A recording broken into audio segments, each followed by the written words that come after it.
It's a mean age. But it is going to be a beautiful future as long as we don't f*** it up. I'm Brian McWilliams, and this is Mean Age Daydream, where I bring you unfiltered comedy, criticism, philosophy, and politics with a Mean Age Daydream.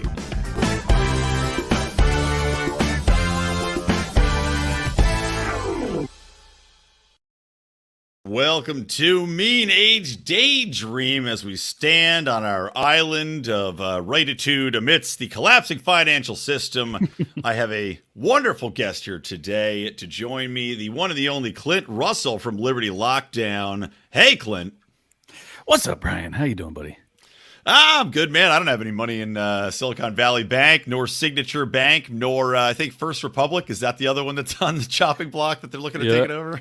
Well, there's about 8 that look perilous, but I think that they're all regional banks. So if you're in one of the big boys, even though it sucks, you're probably safe. Yeah, exactly. It's one of those interesting things. You know, it's a perfect time to have you on. You're going to be a popular guy, I will say, more popular than usual right now, considering your background. Yeah. Well, you know what? Before we get into it deep, I know a lot of people know who you are and know your background. But if for those of the my audience that don't, can you give a quick synopsis of your expertise in the financial arena? I think would be helpful. Sure. Second gen libertarian, and I came out of college into the 0809, shit show. I started working for my family's mortgage company, got into a fight with my dad about 4 years in and quit, started my own mortgage company to compete with him. And I ran that for about a decade and was very successful. By 2020, I was already, very nervous about the state of the economy.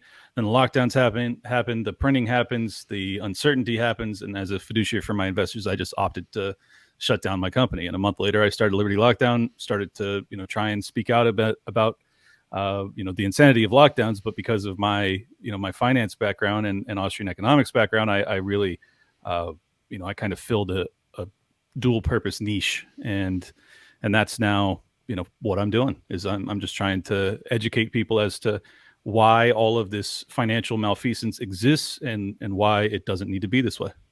Amen, man, and doing the Lord's work over there. I was looking at this with it, obviously it happened so fast, and I'm looking at all of this, and we probably will agree on this format and what caused this entire collapse to begin with, but people are probably at home. They should know more or less what's going on. To encapsulate this, we're in the midst of this banking collapse, or I'd say maybe not a collapse, because as you said, the big banks are probably going to be okay, but a lot of regional banks are in trouble, and all stemming from mismanaged bond portfolios of the big banks. I would say also a mismanagement of, I guess, a clientele that when you need to make a payroll, especially in one specific industry that tends to be very cash burn heavy, which is tech and venture capitalism, you're going to be siloed in a way that's going to really put pressure on you. And then on top of that, just human nature of when things get rough, people panic. And that has led to the collapse of Silicon Valley Bank. But I was listening to you did like a little 15-minute show on SVB or SVB. And if you wouldn't mind, with your expertise, kind of run us through what you see going wrong, and then we could talk a little bit, I think, about the foundations of how we got here, what the government's done to cause this, and this cyclical operation that central banking gets us into. Sure. Do you want to talk about SBF or just the broader picture? I think, let's talk about the specifics of this bank first. Or SVB, my mistake. SVB. Yeah, let's talk about the specifics of this one, and then we can get into a little bit of conversation about the broader nature of, zero interest rates, free money, and all that good stuff. Right. All right. So what they did was because they were, in the tech sector in Silicon Valley, they had a lot of depositors that come from the tech world, as well as the health tech world, as well as the crypto world. So in 2021, as the bull market is just completely out of hand in the crypto world, primarily because of the printing that happened in 2020. But anyways, setting that point aside, they start to have a tremendous amount of cash infusions via their depositors, their customers. And what they're trying to do, as the risk manager idiot that she or he was, they're trying to receive enough return on those holdings without taking a lot of risk. I mean, that's your job, right? You're supposed to try and make as much money as possible without taking an outsized risk and jeopardizing the solvency of your company, which is exactly what she did. So they have $80 billion that they're trying to stash somewhere that it needs to be liquid, but it also needs to make a return. And they have an option at the time. They have a choice. I shouldn't say option because that misleads people. They had a choice as to what they were going to do with that cash. They can put it with a Federal Reserve Bank, which is still obviously their cash and it just sits there liquid. You can keep it in cash. You can keep it in your actual bank if you want, or you can put it into bonds of some type. And you could have put it into 1-year treasuries at the time. I looked it up. It was about a 1% annualized return. Or you could have put it into 10-year mortgage-backed securities, which was a 1.58% annualized return, but on a 10-year duration. So they opted, as insane as this sounds, they opted to go with the 10-year mortgage-backed security, and they did not hedge. They did not take any hedges if there was to be a Fed pivot and an interest rate hiking cycle. Well, what do you know? As of February 2022, the Fed does pivot, and they pivot as hard as they ever have in my lifetime. And they, continue to escalate interest rates all the way up until this, today. And instead of liquidating after the first pivot and the first interest rate hike, which obviously on paper makes them now take a loss on that 80 billion in 10-year MBS holdings, they don't liquidate it because they're pieces of shit, and they sit on it because they don't want to realize that loss, and they wait until this week. But this is where it gets really criminal. CEO, CTO, CFO, bunch of people at the highest levels of that bank sell millions of dollars worth of shares of their bank in mid-February. So these scumbags knew that they were insolvent probably early February. They sell it out and to, basically abandon the Titanic. And then on Monday of this week, the fucking piece of shit CEO says, "Oh, everything's fine. We're good."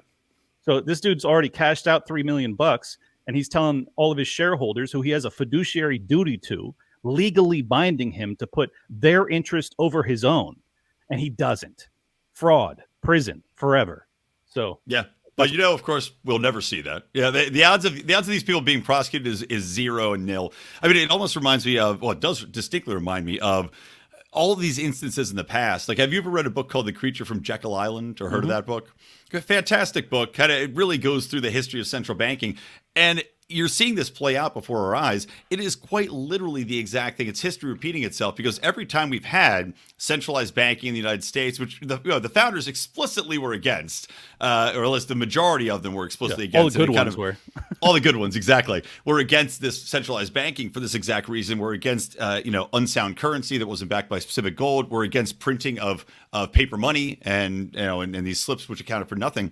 But you saw that time and time again, major banks would fail. They'd do the exact same thing. They'd expand, they would fail, they would do bad investments, and then they'd be bailed out time and time again. But yet, every time, there was always this cadre of people who got the word in advance, that knew to get out in advance of the general population and just let people bite shit, which is exactly the same thing that we're seeing happen here. You're exactly right. So so that's the situation we're seeing right now. Now, there's 2 ways we could go, and I'll let you choose which way you want. Do you want to talk about a little bit of the ESG option here? Because I know that's one of the things that you really get into a lot in your show as well, and how Silicon Valley Bank was so deeply invested and really touted their ESG, their LGBTQ plus. They had the risk management woman was a non-binary woman of color, and non-binary woman of color. It's like all the check boxes. Yeah. So do you want to talk about all of that? The check boxes except the ability to evaluate risk? Like the one thing that matters in that fucking job, dude. Yeah, exactly. Well, let's go down that road then. So let's talk a little bit about ESG and how these companies are abandoning their duty. And they said something, I think they invested something like $5 billion too into ESG, maneuvers and manners and, supporting X, zero Y, and Z. climate initiatives. Yeah. Yeah, there you go. So let's talk a little bit about that, and then we'll circle back and talk about what led up to this from a governmental perspective, regulatory perspective, and the Fed.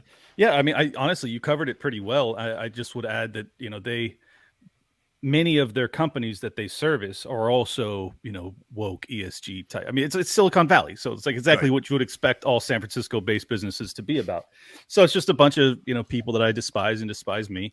That are behaving in stupid business ways because they don't believe in capitalism. They ultimately believe in cronyism paired with wokeness, which is like my two least favorite things probably on earth. So, in some ways, I get people's, culture war instincts to just say like, fuck these people, let them all go bankrupt.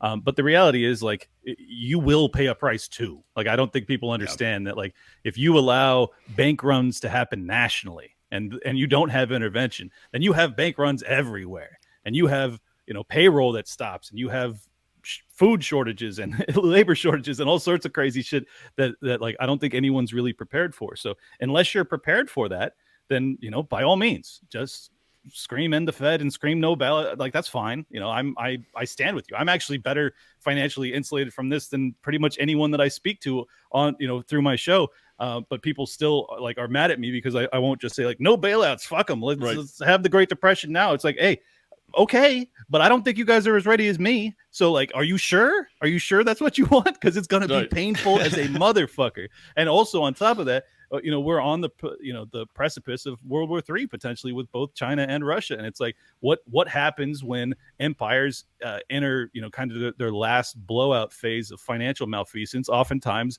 big wars happen. Well, what's new? Well, now we have nukes in play. So like, do you really want to see a global Great Depression and World War III? Because are you really ready for that? Because like, even though I'm pretty ready, I'm not really ready for that either. So I don't know, man. It's just like, it's rocking the hard place type shit. It's terrible. It was all avoidable, and unfortunately, the vast majority of the people that are responsible probably won't pay a price. Crazy. No, I'm sure they won't. And by the way, we're going to do a little bonus segment. Clint's going to tell us, as you said, he is well insulated or better insulated than many of us out there. So we're going to talk a little about that in the bonus segment, which you guys can check out if you go to patreon.com/Lions of Liberty or lionsofliberty.locals. And of course, Clint's got his own locals community too, which I will link to in the show notes. And Thanks, man. We'll make sure to get all your plugs in for that at the end of the show. But let me say something real quick too. Yeah. The reason that I say I'm better insulated is not to brag. It's to say, like, there's a lot of people out there that are not ready. Okay. Yeah. Like, they're just not ready. And they have this kind of autistic, puritanical view of libertarianism where they're just like, this is the fucking Misesian thing to do here. So like, right. I'm like, look, you're right. I'm not saying you're wrong, but I'm just saying like, dude, you're going to be unemployed and you're going to stand in line for fucking, like bread. Like, it's going to be really, really bad if it all is just allowed to collapse under its own weight. And maybe that's the right thing to do. Certainly it's the right thing to do, in the long term, but short term, it's going to be really rough. So just, think about what you're saying. That's all I'm saying.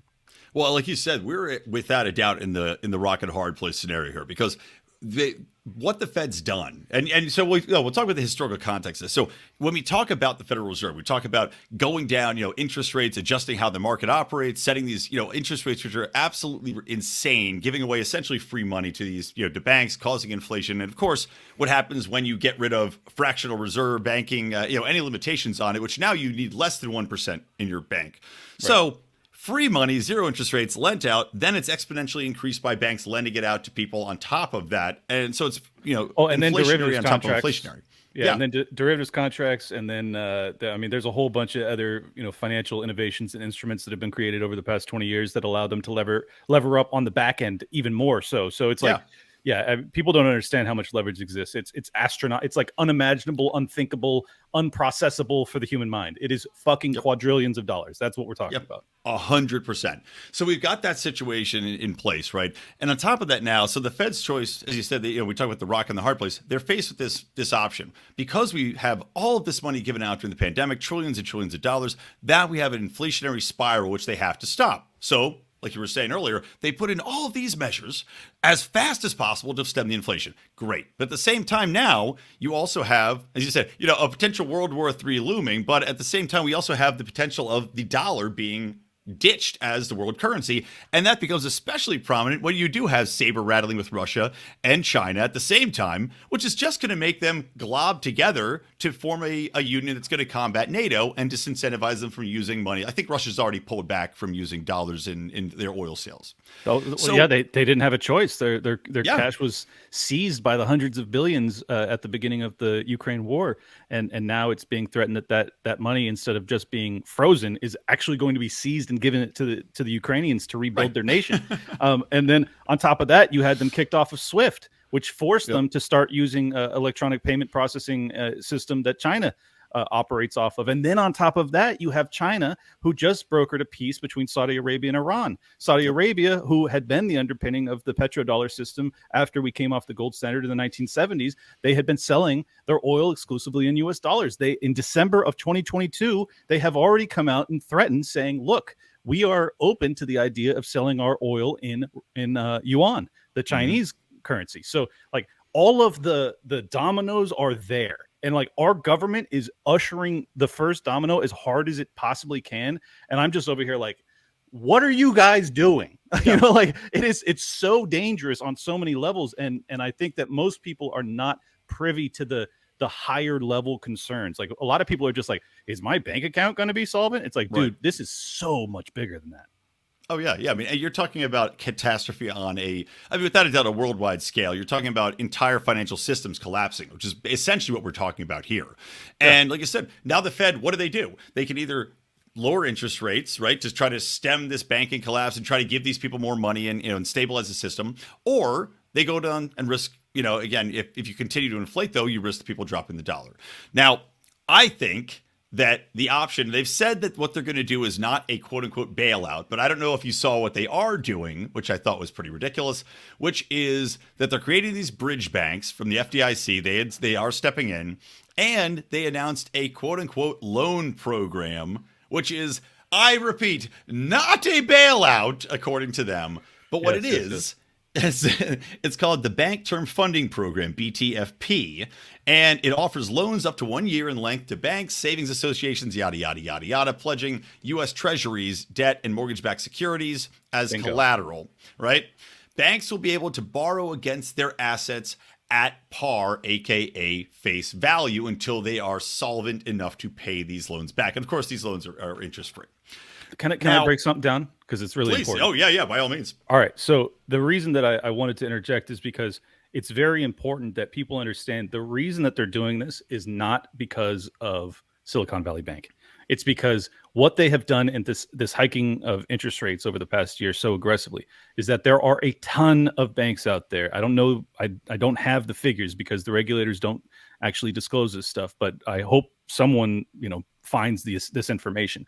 I would imagine there are a lot of banks, that are sitting on either treasuries or mortgage-backed securities that are terribly underwater. So what this lending facility ultimately amounts to is, I'll give you the full face value. That's what par means.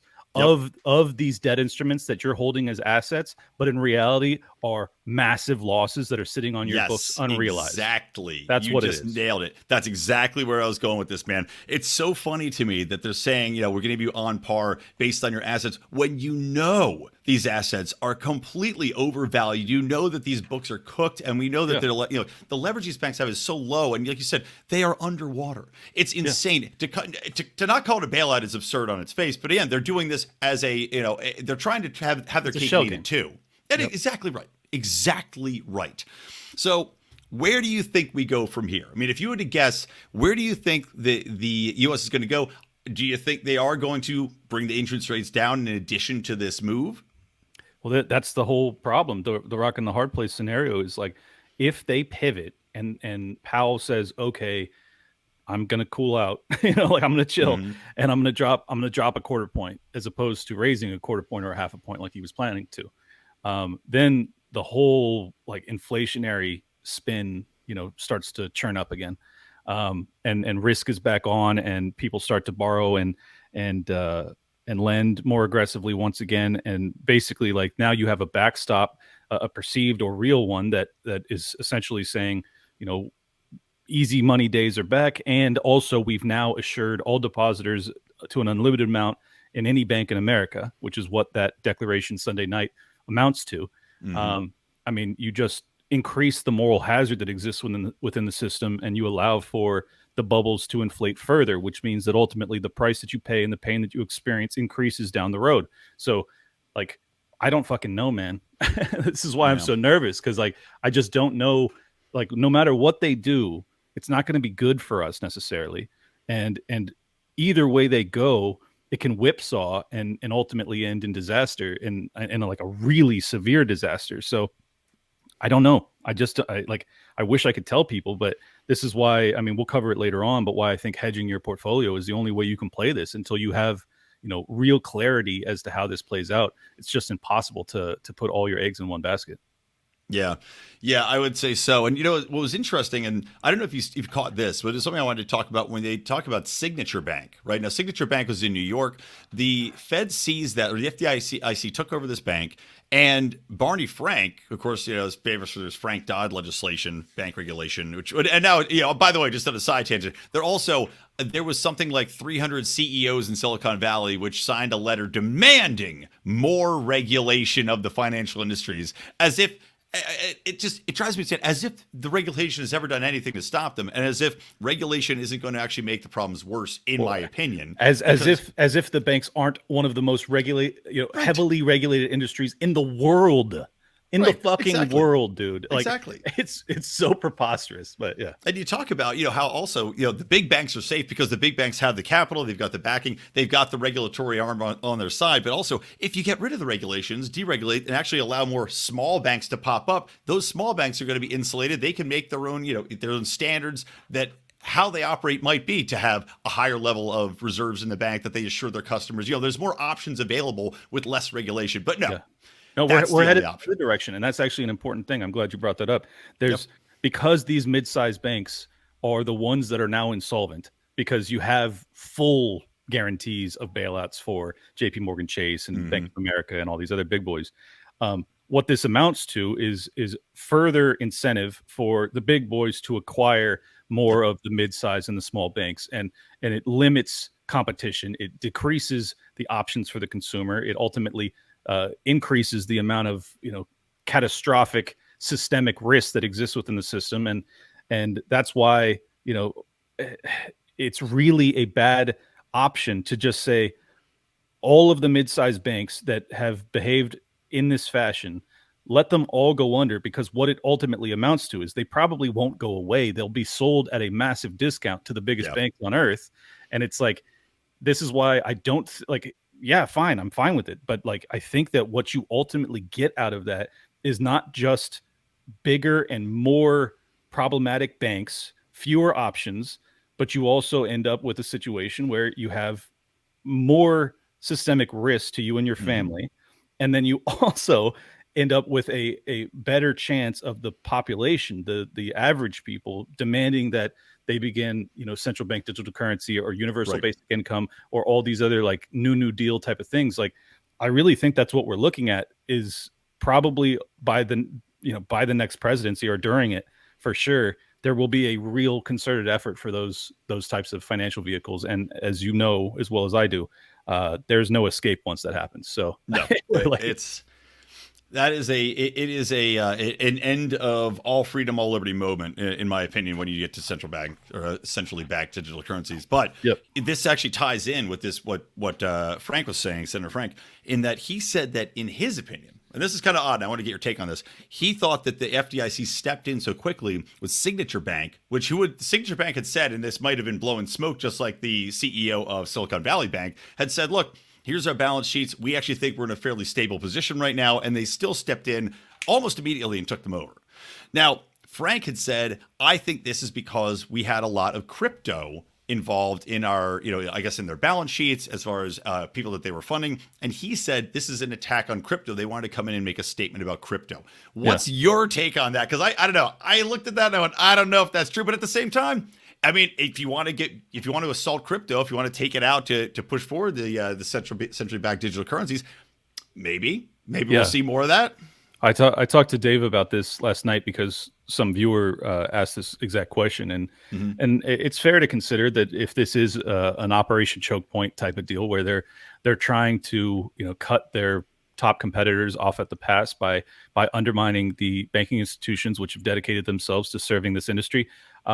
And you have to think Silicon Valley Bank too must have had. I mean, we talk about all these different startups, AI, crypto. I mean, it's got to be crypto on their balance sheet as well. I have to think. Yeah, undoubtedly, or at least their depositors were heavily in that arena. So for sure, it's a shot across the bow at the crypto sphere. But there's also insolvency that exists because there was leveraged instruments that were being utilized to acquire cryptocurrency, and there's like real insolvency that exists in that market too. So without looking at their books, I can't say for sure if it's true. I'll say this: if Barney Frank is stepping up and speaking out on behalf of cryptocurrency, that dude's fucking bought and paid for by Coinbase or some big crypto player like.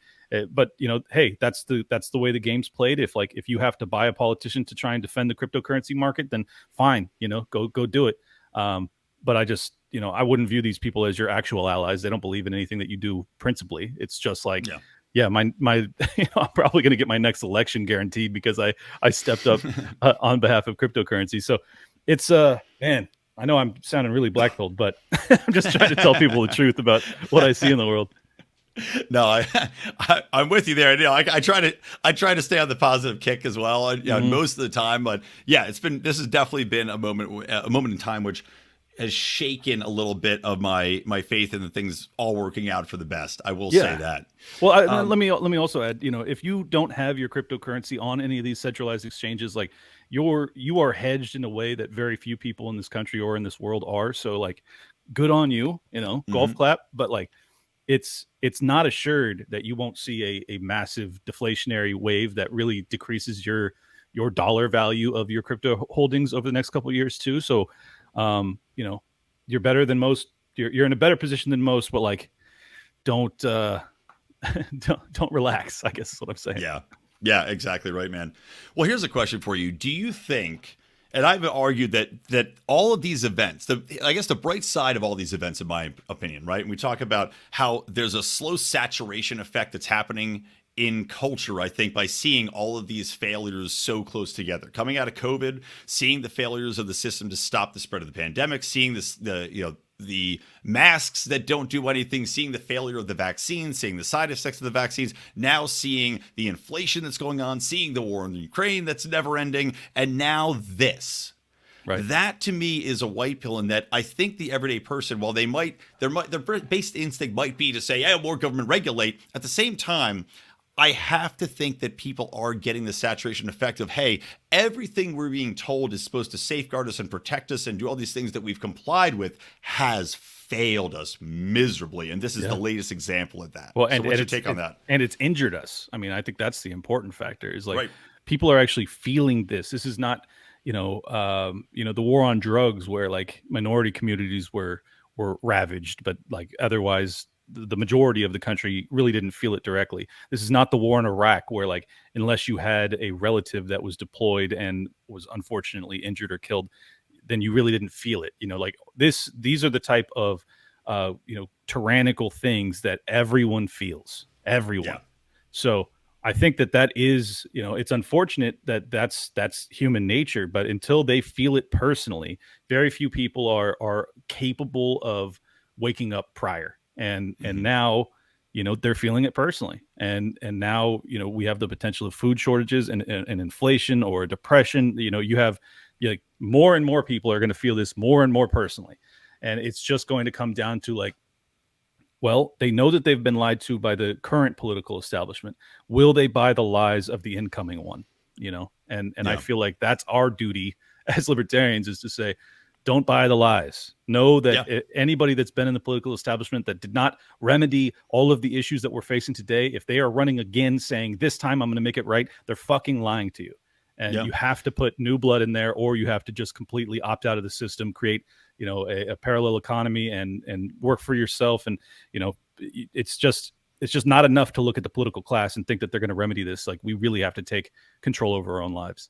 And I think that's a really key thing, right? When we talk about kind of what libertarians promise for the future, alternate economies, parallel economies is something that has to be key. And it's the reason why these people, like you said, might be doing this shot across the bow to anybody that's in the crypto space, because they see that as, monetary control is absolutely the way in which the power structures stay into place. So at the end of the day, you can't simply march in and shut people down and overtake them and have a civil war to keep your country in power or keep your elites in power.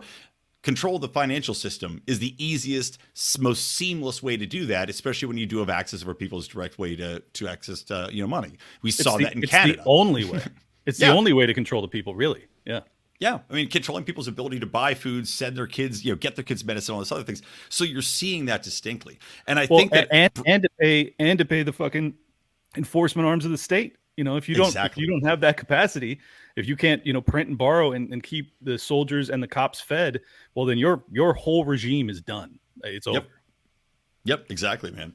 So that's where I think it's going to be interesting if we can present a real economy that functions, right? And that's really the challenge I think right now with crypto is providing an economy, and we were getting there slowly, right? There were, a lot of these banks actually were, like Signature Bank was providing people with access to crypto to be able to actually have transactional transactions with the crypto marketplace, which is again why they may have been shut down. But proof of concept there to the point where people can actually use it and see the vision of, hey, we don't have to operate in this way, I think is very powerful if people can actually witness it. And the question is when we're going to be getting to that point where the everyday person can experience it. And I just don't think we're there. I think we're probably still 10 years out easily from that point.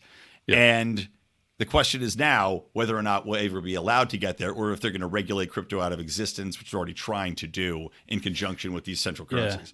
I don't think they can regulate it out of existence. They can drive it into the black market. I mean, but like you can't suppress human demand for things that are illicit. It just doesn't go away like that. That's not how it worked with drugs. It won't work with the cryptocurrency space either. So, it's going to force kind of an agorist worldview onto more and more people that have no idea that they're functioning in that fashion. And that's okay. If that's how people come to this, so many people have come to libertarianism or anarchism through the Bitcoin space. And I think that, like, I don't care how you get here, welcome. I think it's probably better that way, in truth, to have it come through, because trying to hit people over the head, and you've experienced this, I've experienced this, trying to hit people over the head with a direct message so often just doesn't work, because people are so hesitant to accept anything contrary to what they've been taught to believe and what they've been operating in and you're used to. So having this kind of subtle, like I said, a saturation effect of, you're coming around to view liberty, to get, like I said, agorism, crypto, because you've been burned, because you're finding that you have to do business this way, otherwise you're exposing yourself to too much risk and you're losing too much value. It's a beautiful way to do it, and I think you're seeing more of that coming. It's basically libertarianism by necessity. It's like, do you want to survive or not? Right. Amen, dude. Yeah, and I think it's the last way to come to libertarianism. Like, you could have done it voluntarily a lot sooner. Right. But it's better that than like actually becoming a foot soldier for the regime, which some people are going to do that too. I mean, we learned that during COVID. There's going to be a lot of your relatives that just go like, well, the best paying job is to put you in a camp. So bye, Bob. It's like, that's really what the, I hope they put me in the sex camp. That's, well, hey, if I'm in the same camp with you, it'll be a sex camp, brother. All right. I get top. Oh no. All right. Well, what else? Anything else you want to add on the topic? Otherwise we'll wrap up, and you can tell people where to find you, and we'll head over to the bonus segment where you can talk about, how you've insulated yourself or tried to insulate yourself financially, and some recommendations you have for people. Sure. Let me just give one silver lining note before we get out. Just that I personally am of the opinion that we are not looking at the ultimate, depression or hyperinflationary period. I think that it's very probable that their little band-aids on bullet wounds that they're doing right now will kick the can for another year or two. So I would just encourage people, even though you should be very cautious, that perhaps panicking in this moment is not to your benefit. That doesn't mean that you don't want to get out of insolvent institutions. Of course you should. But I think that the vast majority of institutions will not be defunct. They will not go bankrupt over the next year, over the next 5 years. Yeah, probably. But, over the next year, 18 months, I think that we have some time. So, utilize that time. Do not allow the anxiety and the panic to seep in and make it so overwhelming that you basically go into a paralysis state. You need to stay active. You need to be learning. You need to be researching. You need to be speaking out. You need to be telling the truth to people that don't want to hear it. It's really now or never. So I'll end with that. Yeah. Awesome, man. All right. Well, tell everybody where they can find you, where they can support you, and all of that good stuff. At Liberty Lockpot on Twitter, going to hit 75,000 by tonight, which is crazy. Oh, yeah. And then Liberty Lockdown on YouTube. My channel got nuked, and then I got it back, and my second strike will fall off on April 4th or 5th. So I'll start to be able to put stuff up over there again. So subscribe to Liberty Lockdown on YouTube. I've also now diversified into the Rumble world because of my unceremonious ban from YouTube for 3 months. So you can find me there as well. And any audio podcatcher, just Liberty Lockdown. Thanks so much for having me, man. It was great. Beautiful. Oh, it's great to have you on, man. It's the first time doing a solo show with you. I think you've been on some of the roundup episodes, with like Robbie and all those dumb, unfunny people. Yeah. Well, it's Robbie's hilarious. Awesome, man. Robbie's hilarious, and Forrest Mommy's sexy as hell. I apologize. It's a joke. It's true. She's got abs for days. Yeah, guys, I will be back for a segment about the Oscars. So yeah, thank you to Clint Russell for joining us at Liberty Lock Pod. We're gonna head over to the bonus segment, and you guys will see some Oscar commentary from me right after the little break here. So, Clint, talk to you soon, buddy. See you soon.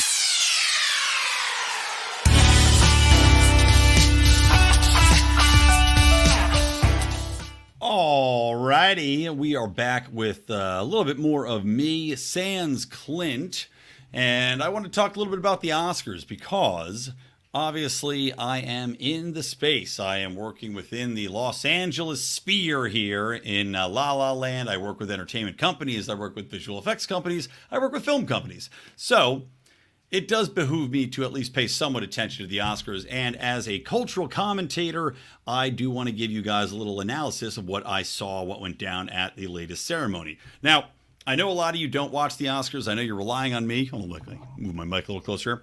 I know you rely on me for, for the breakdown of what's going on. And especially when you saw that Jimmy Kimmel was hosting, a lot of you may have tuned out.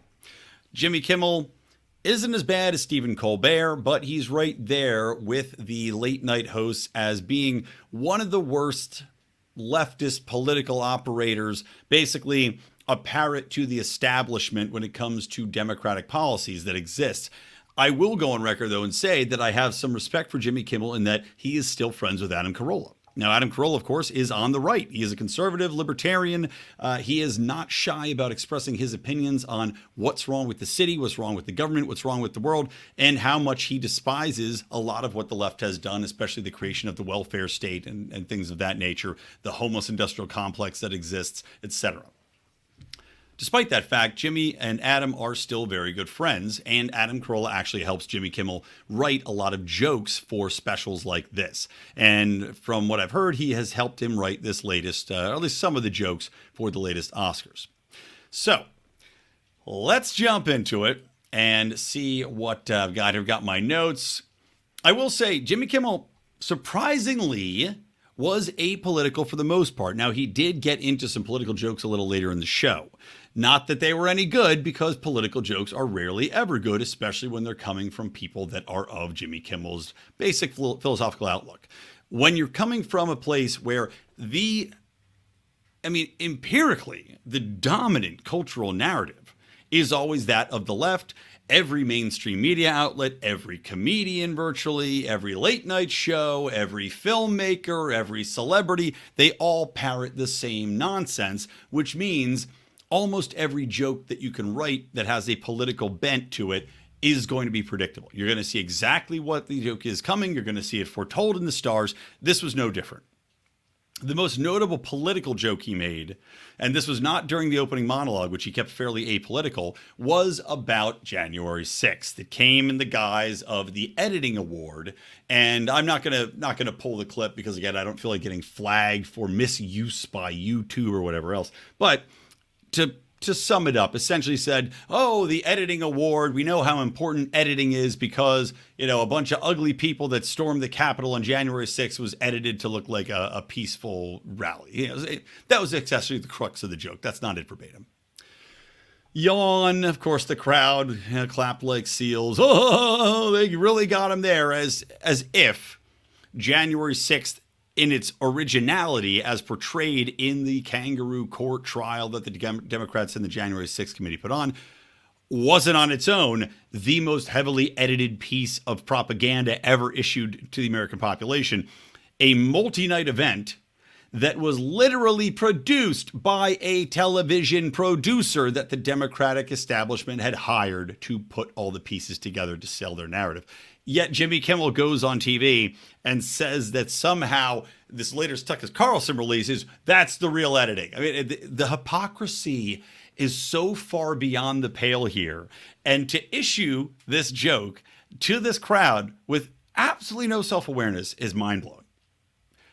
They literally hired a television producer to put this together in it was supposed to be a very serious court hearing. It's unbelievable. And you could say, well, Tucker Carlson had a producer do it. Yes, he did. On the TV show that people know he has a bias on, that we know is his political commentary, not something masquerading as, as this completely legitimate, straight by the numbers, trial. Just absurd. So what did Kimmel talk about were some of the jokes? Well, as I said, he actually did have some decent monologue jokes and stayed away from politics for the most part. I think this was tactical in that they didn't want to lose most of their audience right off the bat, especially knowing that a lot of the films that were in this year's running for Best Picture, aka Maverick, even though Tom Cruise was not in attendance, supposedly because he didn't want to see Nicole Kidman. But Maverick, the biggest film, the savior of the box office, the uniter of Americans, a film that reminded you what filmmaking was supposed to be, what people go to the movies to see. That's what Maverick was. You can complain that it wasn't the finest movie ever. You can complain about whatever you want to complain about, but it brought people to the theater. It got people crying. It got people cheering. I've never been to a theater where at the end of it, so many people were so excited and just, standing up, applauding, but that was Maverick. And thus you had a lot of people tuning in to see if it would win and rooting for that. There was also a movie called Everything Everywhere All at Once. I loved this film. It was too long because Hollywood films have become way too self-indulgent, but it was a very good film. At the same time, and by the way, it won Best Picture. Michelle Yeoh won Best Actress. What's his name? Ke Huy Quan, who is the little kid in Indiana Jones and the Temple of Doom, a.k.a. No Time for Love, Dr. Jones. Short round, he was actually grown up and was ready to quit acting. He gave the best speech of the night, by far. Very moving speech, got me misty-eyed, where he talked about how he was going to give up as an actor who had had his shot, who wasn't really getting much traction as an adult actor. His wife had said, you're going to make it, you're going to do it. And he stuck with it. And here he is getting an Oscar. It's a very, very moving speech. Really loved it. Very touching. But he won it. Jamie Lee Curtis was in it. She won it. The film is a very interesting concept. And I want to talk about the studio that made it too. Then I'll circle back to Jimmy Kimmel, right? Because this film, as I said, I think draws in a lot of people that enjoyed it, and on a level that wasn't like you're being preached to. It wasn't a Moonlight. It wasn't, it wasn't a Parasite where you're being taught a social clue and you have to believe it, and that's why it got nominated. And we're going to make sure we did this and that. And we're checking the boxes, which is what was happening for so long with the Academy. It was just a very interesting film, and it was involving parallel dimensions. It could be a little bit hard to follow at times, but the heart of the film was there. And I don't want to spoil it for you because I want you to watch it. But as a father of two daughters, at the center of this was the relationship between a mother, her husband, and the daughter, who was coming out. Yes, there's a little bit of signaling here because she was coming out as gay and was worried about how that would go with her very conservative Chinese father, yada, yada, yada. But it wasn't so oppressive as a central factor in the film that you felt like it was being shoved down your throat, which is how it's supposed to be. We can remind ourselves and remind filmmakers. Leading with the cause instead of leading with the story is the downfall of many a production and why so many stories ring shallow and hollow in this era. This film didn't do that. It was very entertaining. It was very clever. It was very visually stimulating. It was funny. It was a great film. I encourage you all to see it.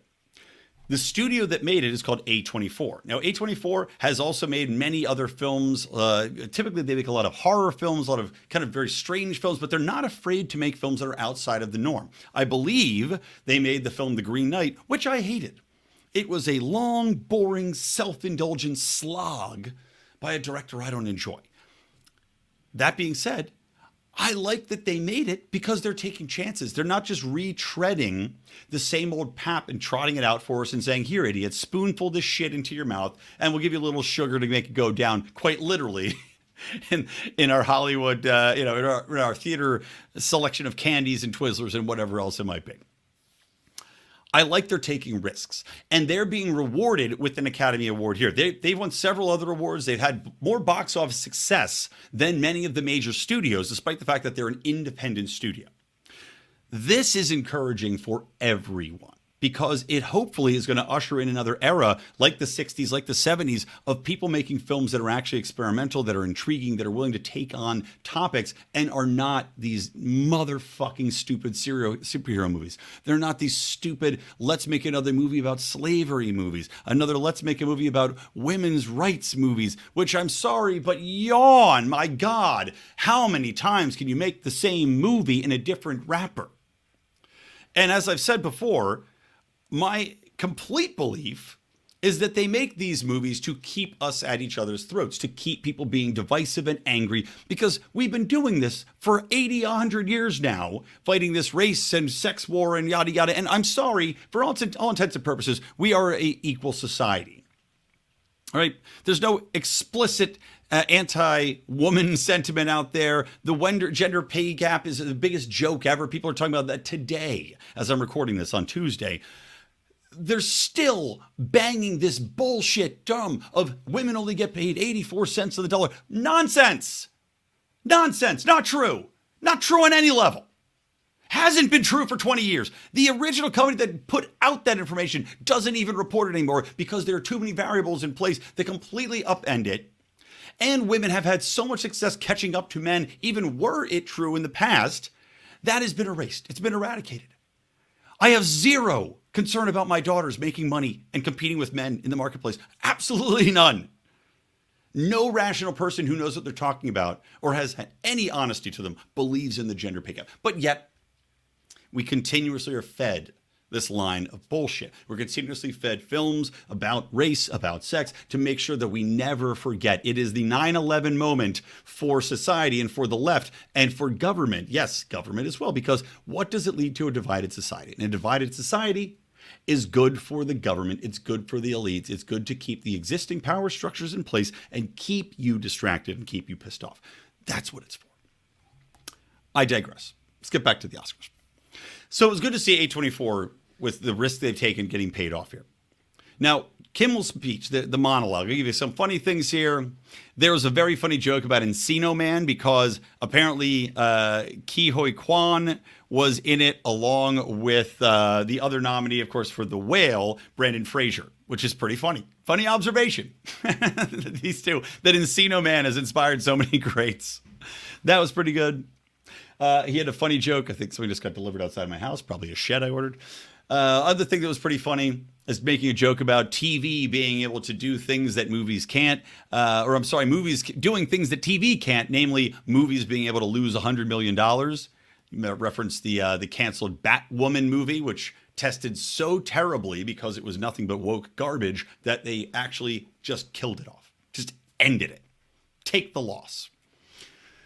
It had a pretty funny joke about how Avatar cost $2 billion, which is enough money that all of Nick Cannon's children could go to college or something along those lines. Pretty funny. He made fun of the seriousness of the actors in Hollywood and the Stanislavski method, where the actor who was in Elvis apparently was gifted a typewriter by Tom Cruise, who wrote, and the Elvis actor wrote back to Tom Cruise using this old typewriter, which Elvis had used in the character of Elvis, and then Tom Hanks gave it to him, and then Tom Hanks wrote back to the guy in the Elvis guard as his character of, Captain whatever the fuck his name was. And Jimmy Kimmel said, this really goes to show you how silly this all is.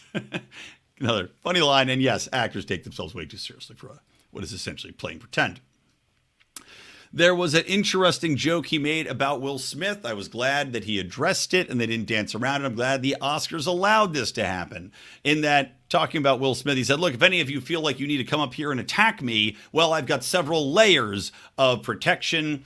He's got Apollo Creed, and of course he points to the guy who plays Apollo Creed. He's got The Mandalorian. He points to Pedro Pascal. He's got Spider-Man, which is Andrew Garofalo. It wasn't the new one, the good one.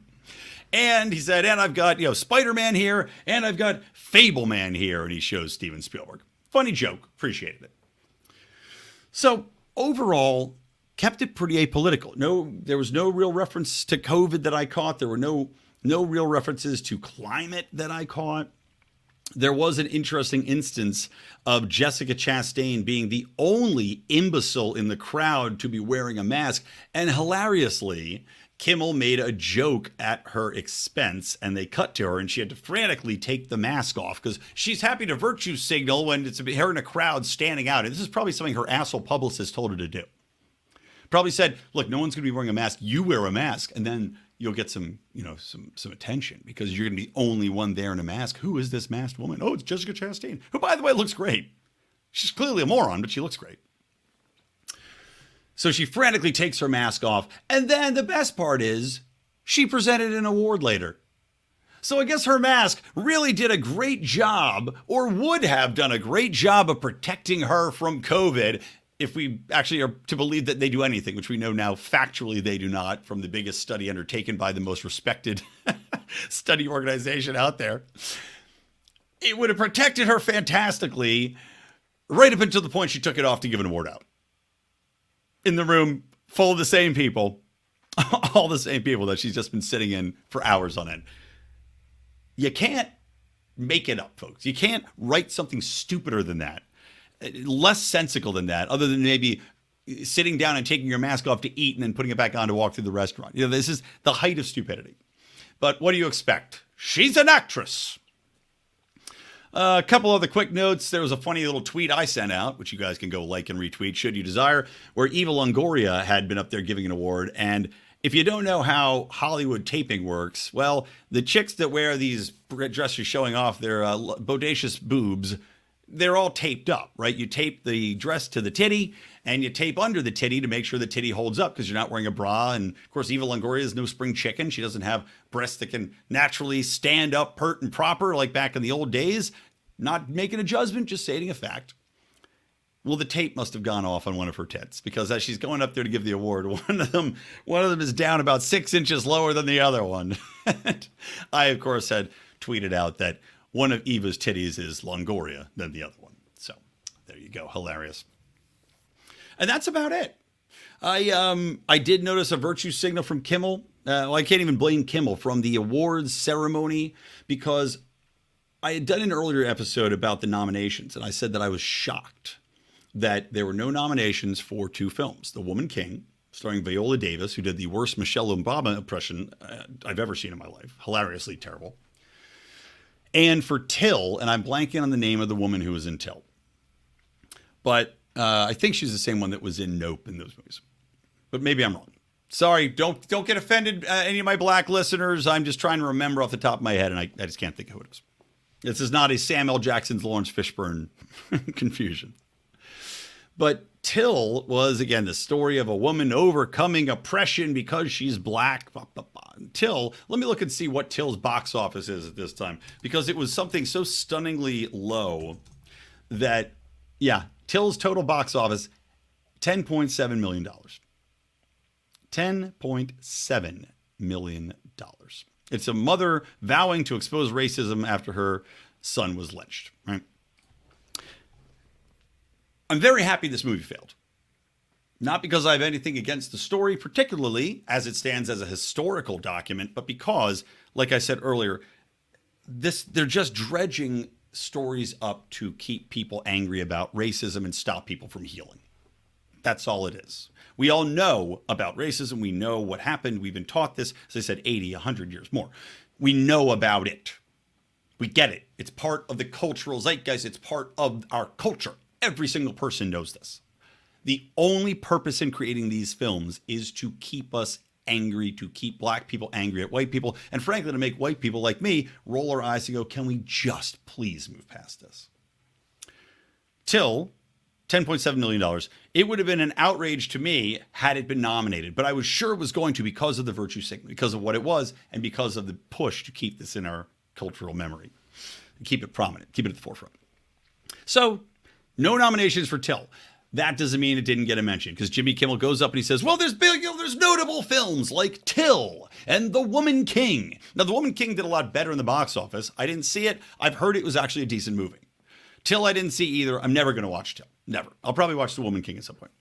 But still, because hashtag Oscars so white, even though this time it's hashtag Oscars so Asian, we can't simply let these films go away, right? As unpopular as Till was, despite the fact no one wanted to see this damn movie, they still have to mention it. they still have to tip the cap because it wouldn't be Hollywood. It wouldn't be the narrative. It wouldn't be the culture of the left without it.